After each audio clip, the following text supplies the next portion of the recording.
Well, welcome back. Today I am embarking on something I have been thinking about doing actually for a couple of years now, and finally just pulled the trigger and bought a ticket, and here we go. I am going to take an 8-hour train ride from Delano, Tennessee to Copperhill. There'll be about a 90-minute layover in Copperhill. People get out, they go shopping, they go have lunch, whatever, and then come back. So included in that 90 minutes, it's about an 8-hour train ride. So we leave at 9:30 this morning. We get back about 5:30 this afternoon. Now, Delano is about an hour from my house, and I wasn't really sure what to expect. And so I got here. They said to be here by 9 to board the train. We leave at 9:30. I thought, well, I'll get there at 8. I'll look around the train station. I'll do some B-roll. I'll get a little look at what's here. Let me show you what's here. I think this must be the main station.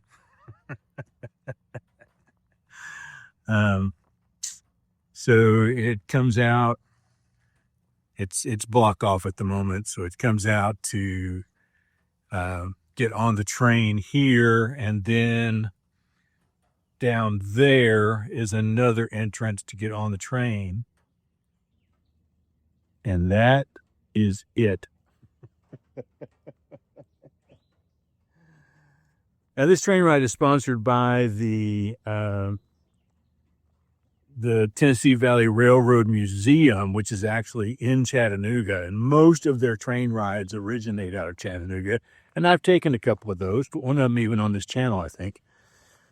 But this one's a little different, and I am in a dome car. The train tickets for this ride, a regular train ticket, is about $85. The dome car, and then they have an observation car as well. Have two dome cars and an observation car. They're $130 in case you're thinking about taking this trip if you're close by. I'll let you know at the end if I think it's worth it. One of the things that they mentioned, though, is that as you are going up to Copperhill, the train doesn't turn around. The engine just changes ends. So you come back looking at the same. If you stayed on the same side of the rail car, you would be seeing the same thing you saw going up. So they recommend that everybody switch sides at Copperhill, come back on the other side so that everybody has an opportunity to see the same view both ways. I think that's a good plan. So I'm just going to hang out here for a while, and hopefully I'll hear the train come in and get a little video of that, but we'll get started in a while. Now, one of the things I've done today also is that I have decided to sort of carry my gear, like I really plan on carrying gear to Scotland in October to do some travel photography and some travel videography. And on that trip, I'm only going to record video on my phone like I'm doing now. I've got a few little pieces of gear that I'll need, and I have a new 3.5 liter Wodencraft pilot bag. Now, I bought this one in leather. That make it in a canvas, but I bought it in leather because it's for my Leica, and Leica deserves leather. The nice thing about this bag is that it just sort of slips apart, but then it has a magnet, so it just flips back together again, and it's really easy to get open and get closed, but it's also sort of a way to keep pickpockets out of. So inside, I have my Leica Q2 monochrome, and then I have my microphone, which I'm not using at the moment because it's really quiet here. There's no wind. For this trip, I'm carrying my magic arm with the clamp. I won't carry this to Scotland, but I thought, if there's not very many people in my car, maybe I can clamp this to the back of a seat or something and get some other shots on the train. And then, of course, I have my little tiny tripod and my my mini ball head, and a Joby holder for the phone, which the phone is holding at the moment. Other than that, I don't remember what I packed in this front pocket, so let me just check and see. Oh, I have in here my variable neutral density filter for my camera, in case it's bright and sunny, which it doesn't look like it's going to be today. And then there's also a pocket, and close this back up again. There's also a pocket on the backside, and in the backside, I have my portable charger, battery charger, so that I can keep my phone going throughout the day. Where did this go? There it is. And so it's very lightweight, and this is really all that I intend to carry with me when I'm on that trip. The only other thing that will go in this bag is my Platypod Delta. Pretty sure that's the only other thing. Oh, and my case neutral density filters in case I need to do like long exposure on my Leica. All of that will fit really easily in this bag. So it's kind of a test run today as well as taking this train ride. So let's get started with the ride.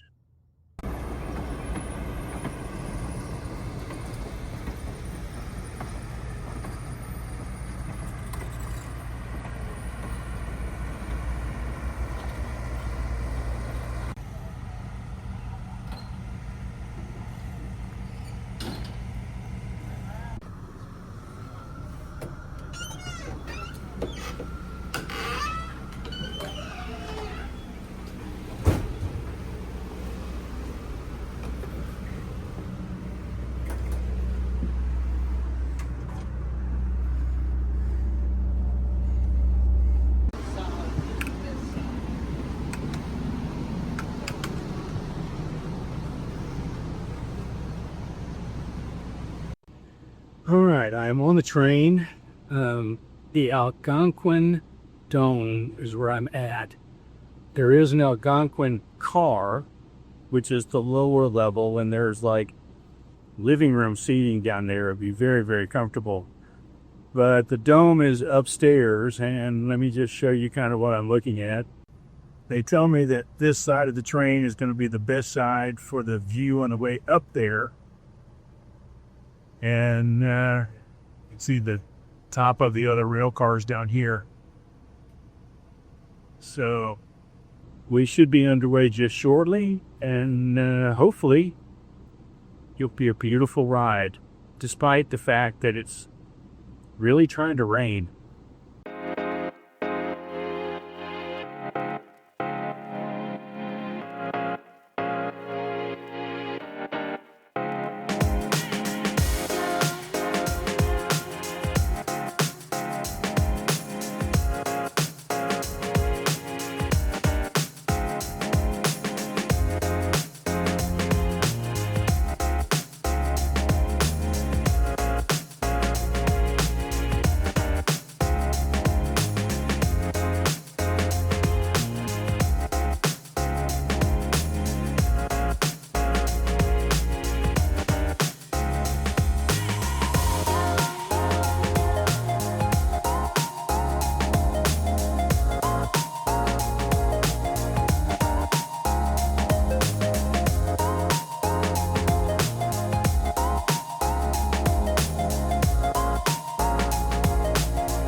We've made it to Copperhill, and I just want to point out behind me is a rail car from the Louisville and Nashville line, the L&N line, which is where I worked in Knoxville, was the L&N STEM Academy and their old train depot. This particular car was built in the 1940s and ran from Louisville through Nashville to Birmingham and New Orleans. So it never made it to Knoxville. This is rail car 1, and I was actually way back there in rail car 5. So I'm going to try to go through this when I get back on the train. But right now we'll take a little walk around Copperhill.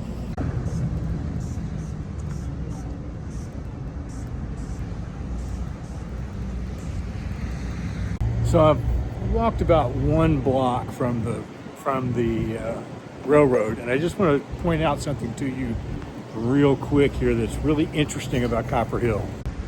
If you notice this blue line right here that goes across the road, this side of the blue line is Copperhill, Tennessee,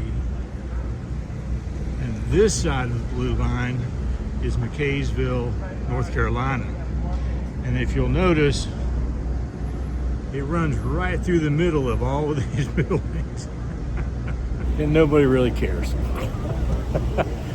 So, yeah, just an interesting little fact. Now, Copperhill is kind of a sleepy little town at this point. It's made its name because it was a huge copper ore mining town, hence the need for the railroad.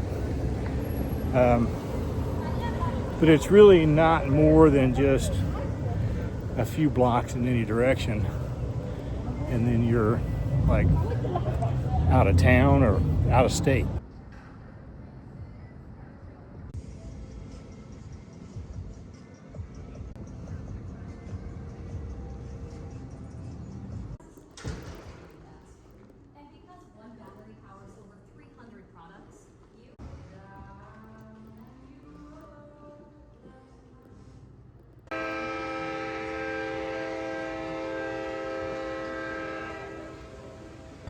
Yeah, I did bring my camera to do a little bit of photography while I'm here, so I'm going to put this phone away and take a few pictures. We don't have that long here, and I want to make sure that I get back on the train before it leaves. We'll be back in a little bit.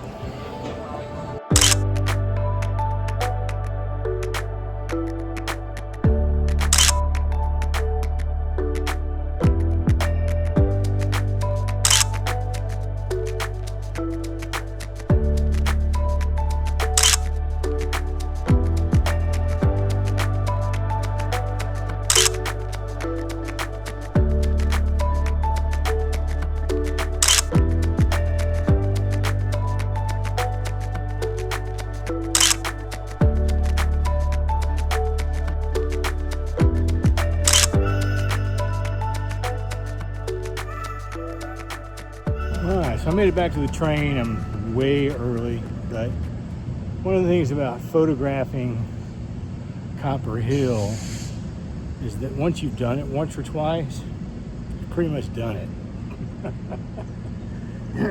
But I never photographed it with my Leica, so I thought it might be a good time to kind of practice that a little bit again. We get back in the train, I'm going to try to go through the L&N car and see what it looks like.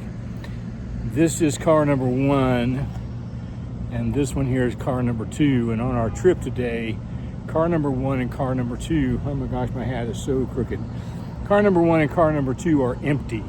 We don't start passengers until car number 3, and then the 2 first class cars. So it's a very small group today. I'm also going to see if I can swap first class cars. Instead of the Algonquin Park dome, there is a dome car in front of it, and I think that I will get better video going home if I'm in that car. And when I walked past it while the train was going, it didn't look like anybody was seated up there. They were all down on the main level, so maybe they'll let me swap that around. Anyway, this is it for Copperhill, and we will We'll close the video out with a little bit of shots on the way home, but we won't overburden you with them. And we'll see you next time. All right, this is the inside of the L&N train car. And they tell me that this is the original L&N green fabric, which it was definitely known for when we were at the L&N STEM Academy. Green was our signature color, as they say. Interesting, a couple of interesting points. One is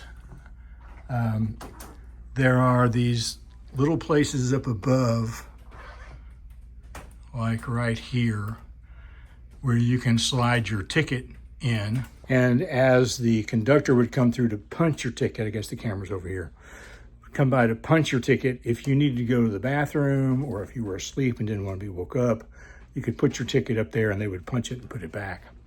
The other thing too, let me show you one other little interesting thing that kind of jives with the building of the STEM Academy in Knoxville. I just talked to the conductor who drove us up here, and he pointed out these holes here on both sides. This used to, let me come back this way. I'm here at the back of the car, and you can, I think, where are they at? Maybe right there.